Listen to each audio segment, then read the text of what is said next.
ಎಲ್ಲರಿಗೂ ನಮಸ್ಕಾರ. ఈరోజు పప్పుర్నాలు ప్రిపేర్ చేద్దాం. శనగలు తీసుకొని 1 గంట సేపు నానబెట్టుకోవాలి. నానబెట్టిన తర్వాత కుక్కర్లో వేసుకొని ఒక 10 మినిట్స్ ఉడకబెట్టుకుంటే సరిపోయిద్ది. కుక్కర్లో ఉడికిన తర్వాత ఎమ్మటే తీయకుండా కొద్దిగా ఆవిరిపోయేదాకా ఉంచుకొని తీసి పక్కన పెట్టుకోవాలి. ఆ శనగల్ని వడబెట్టుకొని ఆ శనగల్ని మెత్తగా మిక్స్ చేసుకొని పెట్టుకోవాలి. దాంట్లో బెల్లం కూడా వేసుకోవాలి. బెల్లం యాలకులు వేసి బాగా మెత్తగా కలిపి పెట్టుకోవాలి. ఉండలు వచ్చేటట్టుగా కలుపుకొని పెట్టుకోవాలి. లేకపోతే మిక్సీకైనా వేసుకోవచ్చు. మెత్తగా వద్దు, కొద్దిగా బరగ్గా వేసుకోవాలి. మిక్సీకి కాకపోతే ఇట్లాగానే అనుకొని కొద్దిగా పొలుగ్గా చేసుకొని ఉండలు చేసి పక్కన పెట్టుకోవాలి. ఇప్పుడు దానికి కావాల్సిన పిండిని ప్రిపేర్ చేసుకుందాం. ఇప్పుడు మైదా పిండి, కొద్దిగా చక్కెర, సాల్టు, సోడా ఉప్పు వేసి బాగా కలిపి పెట్టుకోవాలి. మెత్తగా కలిపి పెట్టుకోవాలి.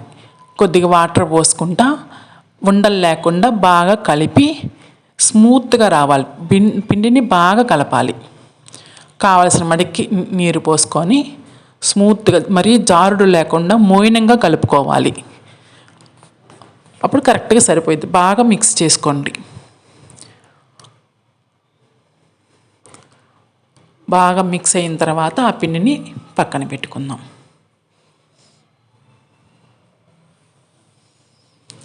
ఇప్పుడు మనం ముద్దను చేసాం, వాటిని కలిపి పెట్టుకున్నాం కదా, అట్లా ముద్దలుగా చేసి పక్కన పెట్టుకుందాం. మనకి ఎంత సైజు ఉండలు కావాలనుకుంటే అంత సైజు ఉండలు చేసి పెట్టుకోవటం. ఇప్పుడు ప్రిపేర్ చేసి పెట్టుకున్నాం కదా ఉండలు, పిండిని ఇప్పుడు దాన్ని ఒక్కటి కలుపుకొని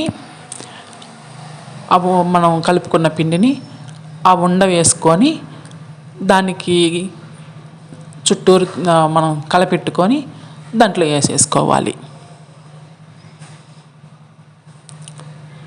అప్పుడు మరీ పలసంగా కాకుండా మందంగా కాకుండా కలిపి పెట్టుకుంటే ఆ ముద్దకు బాగా పట్టిద్ది. అప్పుడు కరెక్ట్గా వస్తుంది అన్నమాట. అన్నిటిని అట్లాగే వేసేసుకొని ఫ్రై చేసుకుందాం. బ్రౌన్ కలర్లో వచ్చేదాకా వేయించుకొని తీసి పెట్టుకుందాం.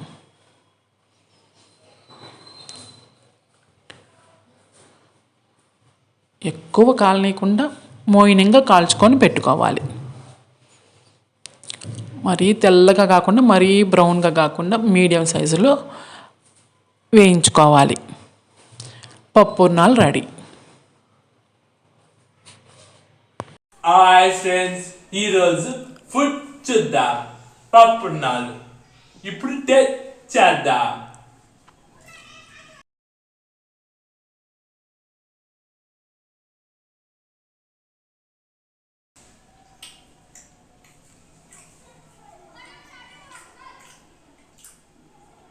Super! Like, share and subscribe చేసుకోండి ఫ్రెండ్స్.